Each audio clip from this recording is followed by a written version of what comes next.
নমস্কার আপনাদের সবাইকে। এক নজরে আমরা দেখে নিই যে 12 তারিখে দাঁড়িয়ে আমরা কোন কোন রাশি সাপেক্ষে পজিটিভ বা নেগেটিভ পেতে চলছি। 12 তারিখে দাঁড়িয়ে আমরা কিন্তু যথারীতি মিথুন রাশির অ্যাসপেক্টে আমরা পজিটিভিটি, সার্বিক উন্নতি আমরা লক্ষ্য করতে পারবো। তুলা রাশির ক্ষেত্রে প্রাপ্তি যোগ কিংবা আটকে থাকা কর্ম উদ্ধার হওয়ার মতন চান্সেস রয়েছে।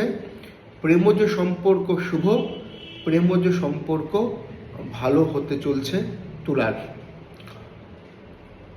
সিংহ রাশির ক্ষেত্রেও দিনটি পজিটিভ, দিনটি ভালো।